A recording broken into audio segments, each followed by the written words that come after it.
Hi everyone, welcome to GemChem. Now today's video is on covalent bonding part 5 video, and here we are going to deal with the leftover applications of Benz rule. Now before starting, already 4 videos are uploaded in channel. You can watch the videos. I will give the link in the description box as well as the I button present above this video. And if you are new to GemChem, do not forget to subscribe the channel and hit the bell icon for regular updates. Now in the previous video we had already dealt with what is Benz rule, right?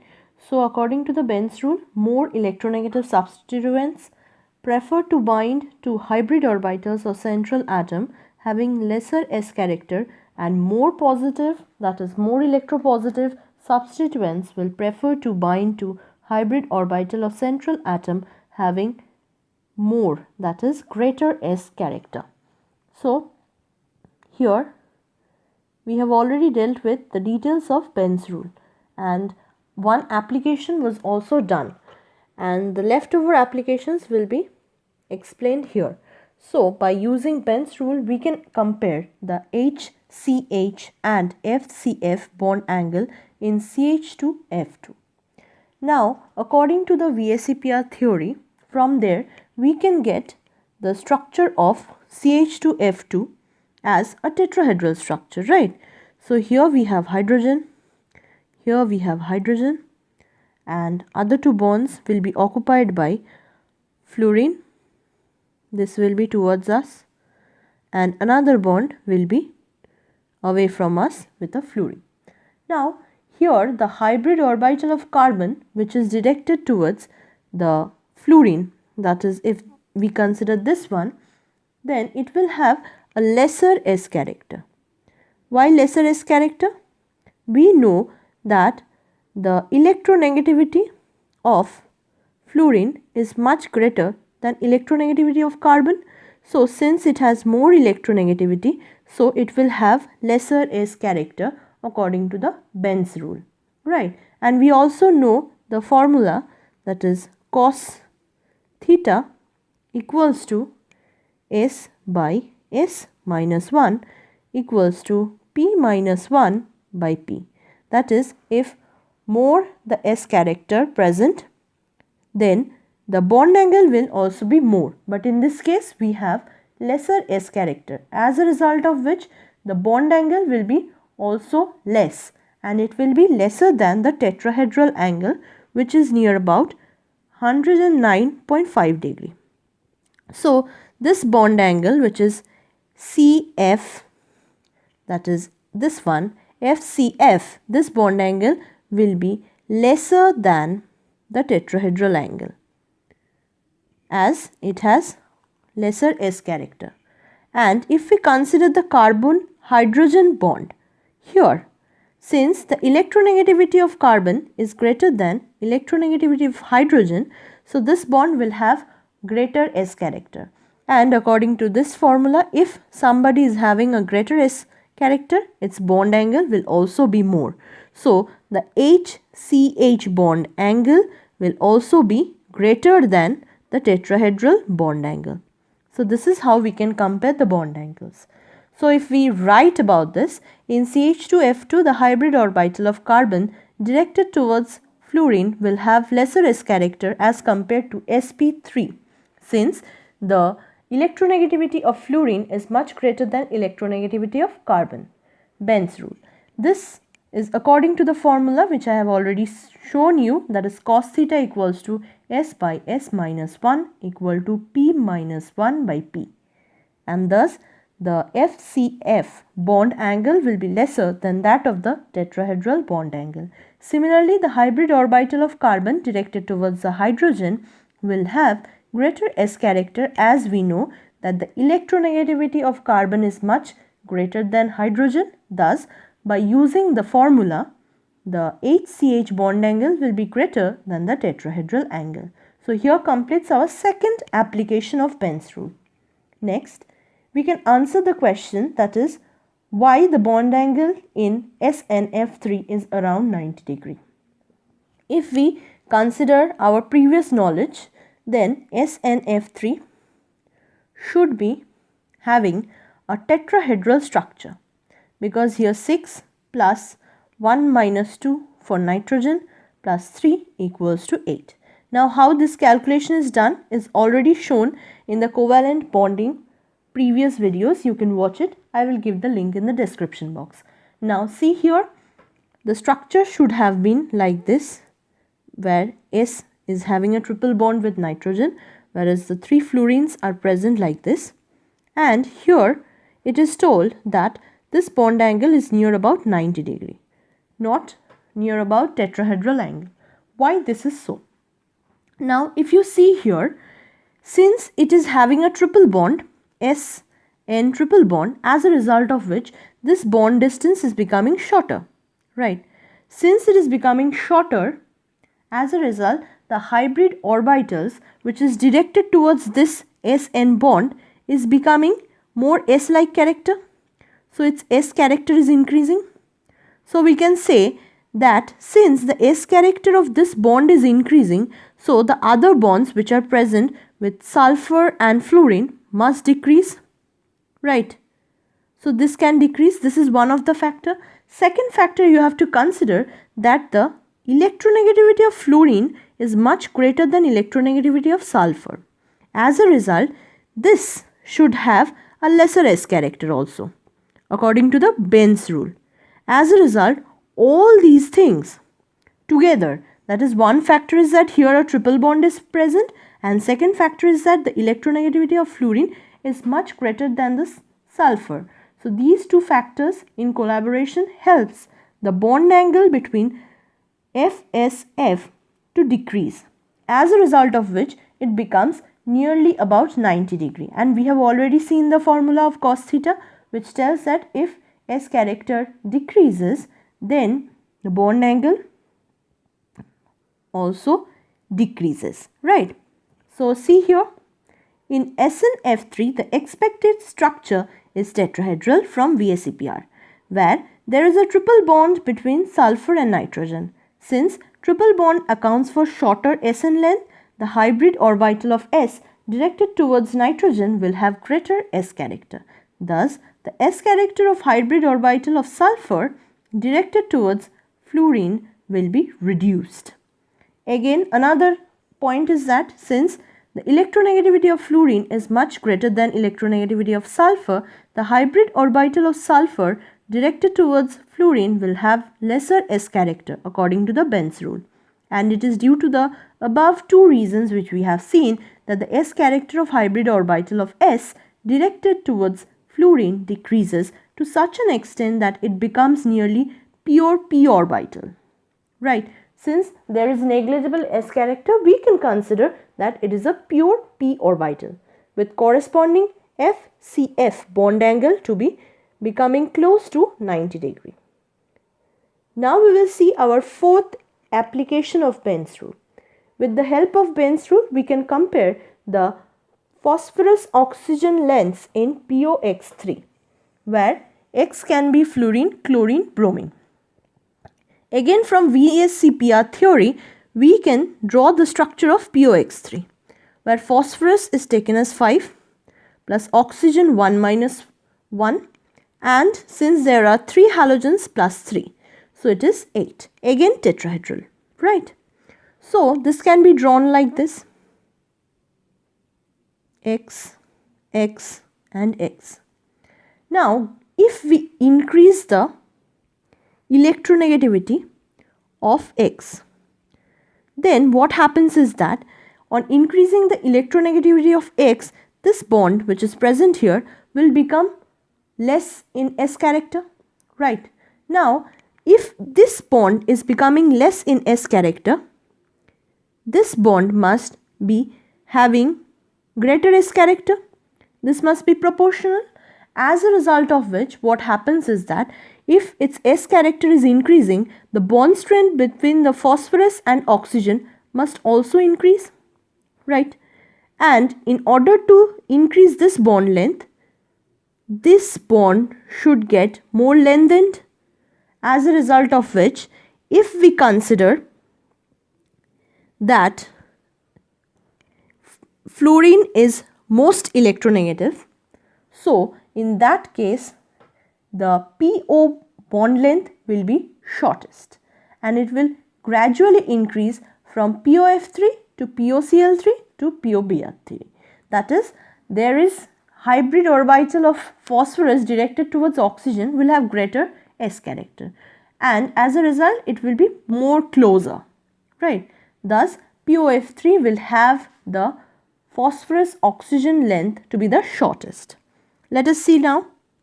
Greater the electronegativity of halogen, lesser will be the S character of the hybrid orbital of phosphorus directed towards them. Benz rule. So now hence the hybrid orbitals of phosphorus directed towards oxygen will have greater S character with increase in electronegativity of X. Now greater the S character of the hybrid orbital directed, shorter will be the PO length. Thus in POF3 the PO length will be shortest and it will gradually increase from POF3 to POCl3 to POBr3, right? Now from Benz rule we can also get another type of part of it, that is, lone pairs are present in hybrid orbitals having greater S character as compared to bond pairs, and in a TBP structure these lone pairs will always occupy equatorial position, and these 2 points are very important. Next application is that we can compare the NO lengths in trimethylamine oxide and trifluoroamine oxide. So let us draw first the structure. This is our first one, that is trimethylamine oxide. It looks like this. And we need to compare their bond lengths of NO. Similarly for this it is N plus O minus. Here is fluorine. Here is another fluorine and here is another fluorine. Right. Now we have to consider in this case, that is, from VSEPR theory both will have tetrahedral structure, right? So in case of F3NO, the hybrid orbital N directed towards the fluorine will have lesser S character, right? Here we can see that since electronegativity difference is present, so it will have lesser S character. It is sure from Benz rule. Thus, the hybrid orbital which is directed towards nitrogen and oxygen will have greater S character. We can say that greater S character. And if we consider for next one, that is NMe3O, then in that case, since the electronegativity of nitrogen is greater than electronegativity of carbon, so the hybrid orbital of nitrogen which is directed towards carbon, that is this, suppose this bond, will have greater S character. Greater will be the S character. So this bond, which is NO bond present here, will have lesser S character. So we can clearly see a difference. That is, for first one there is lesser S character for NO bond, whereas for the second one there is greater S character for the NO bond. And so we can tell that here there is a longer NO length because it is having a lesser S character, longer NO length for 1. We can also conclude using resonance, that is ion covalent resonance can be used to explain it, because M3, that is the 3 CH3 groups present here, are being able to donate the electrons towards nitrogen, as a result of which nitrogen is less electropositive in this case and the bond length is longer in NO. For first molecule, that is trimethylamine oxide. See here, from the VSEPR theory the structure of both will be tetrahedral, and in F3NO the hybrid orbital of nitrogen directed towards fluorine will have lesser S character, that is Benz rule. Thus, the hybrid orbital of nitrogen directed towards oxygen will have greater S character, thereby lowering the nitrogen-oxygen bond length in F3NO. In Me3NO, since the electronegativity of nitrogen is greater than carbon, the hybrid orbital of nitrogen directed towards carbon will have greater S character. Thus, the hybrid orbitals nitrogen of directed towards oxygen in Me3NO will have lesser S character, accounting for longer NO length.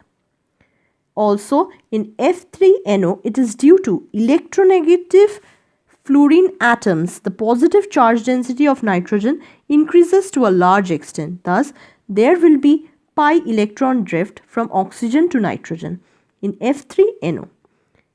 Explainable from the ion covalent resonance. Such ion covalent resonance in Me3NO is not possible since the central nitrogen is not highly electron deficient due to plus I effect of 3 CH3 groups. So we can conclude that the NO length for trimethylamine oxide is longer than trifluoroamine oxide. Next is the question is that explain why HPH bond angle in pH3 is 90 degree, whereas FPF bond angle is near about 97 degree in PF3. If you consider for PF3 and pH3, see, there is no hybridization taking place in this case, but the size difference is much. Here the bond angle is expected to be close around 90 degree. Right. But it is seen that for this case it is 97 degree, whereas for pH3 it is about 90 degree. Why is it so? Let us see. In PF3, it is due to the larger size of phosphorus and smaller size of fluorine. It is expected that phosphorus shouldn't undergo hybridization like in pH3. And FPF bond angle is expected close around 90 degree. But it is due to the greater electronegativity of fluorine, a high positive charge density developed at phosphorus center. This accounts for pi electron drift from the filled p pi orbital of fluorine to a vacant d pi orbital of fluorine. It is due to such weak pi bonding, the S character of hybrid orbital of p directed towards fluorine will increase. Okay, as a result of which what happens? Thus, FPF bond angle will also increase. There is a pi electron drift. What happens is that if you consider here there was a lone pair, but these lone pairs are being taken up by fluorine and it has a vacant d orbital, right?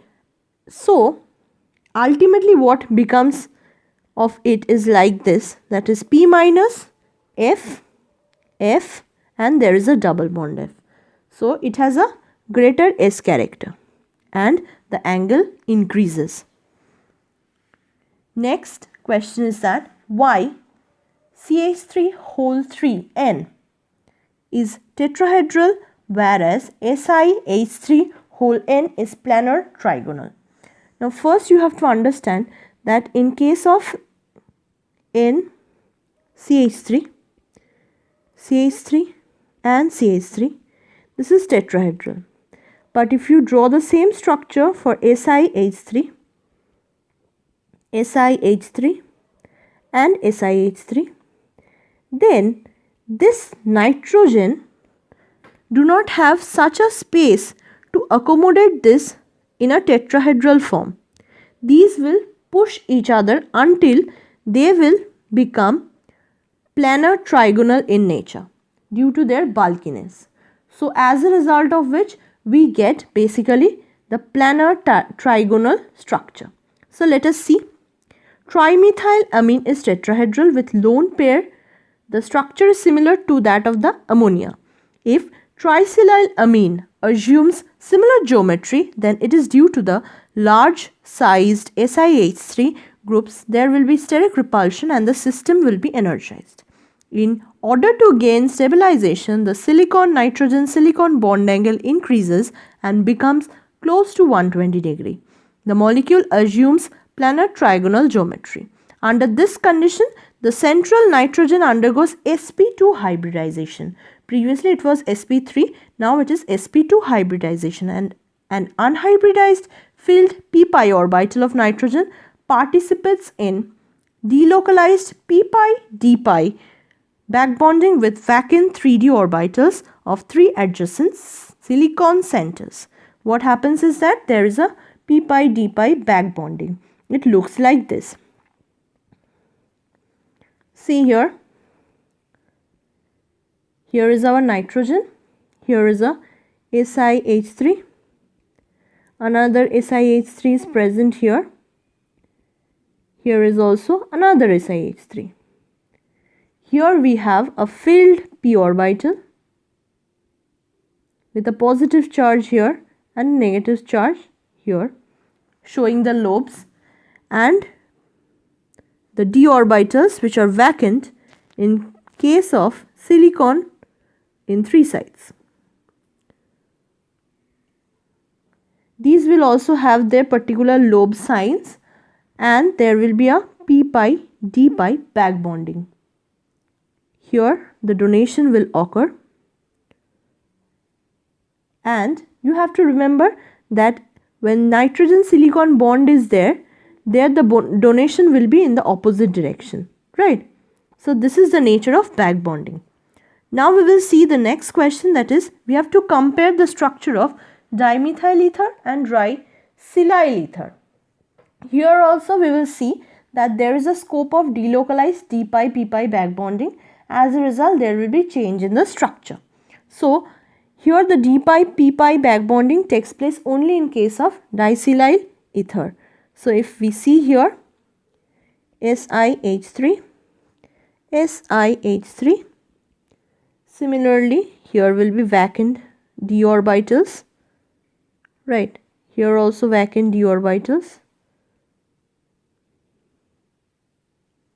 and here we have a filled p orbital, and there will be a delocalization. Here the delocalization will be from oxygen to silicon, whereas when we are having normal bonding, then silicon to oxygen.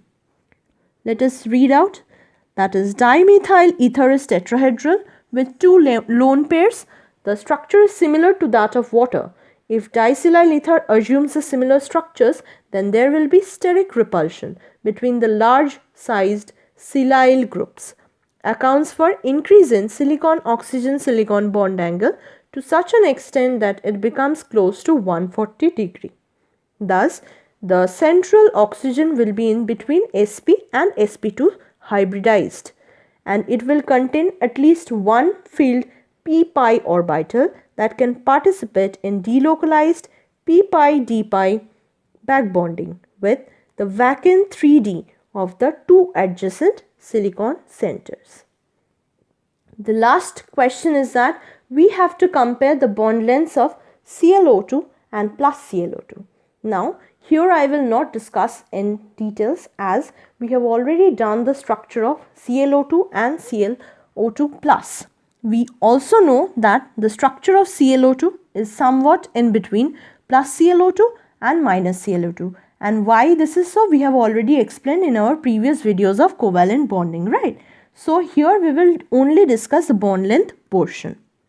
In case of ClO2 plus, the structure is planar trigonal with a lone pair, and we have obtained this structure from VSEPR theory, and there are double bonds between chlorine and both the oxygen atoms. The chlorine atom is sp2 hybridized. For ClO2 only, the structure should be in between ClO2 plus and ClO2 minus. That is, the central chlorine is in between sp2 and sp3 hybridization. Hence, the hybrid orbitals of chlorine in ClO2 plus will have greater S character. Why this is so? Because in case of ClO2 plus, it is pure hybridization as compared to the similar orbital in ClO2. Now, greater the s character of hybrid orbitals of chlorine directed towards oxygen, shorter will be the chlorine-oxygen bond. And it is for this that chlorine-oxygen bond in ClO2 plus is shorter than that in ClO2. Also, from structures of ClO2 plus and ClO2, it is evident that in later, that is ClO2, there is a d-pi-p-pi double bond between chlorine and oxygen which is delocalized, accounting for longer bond in ClO2. So this was the 9 applications of Benz rule. There are much more you can see from different books. Hope this was helpful. This much for today. Don't forget to like, share, subscribe and comment.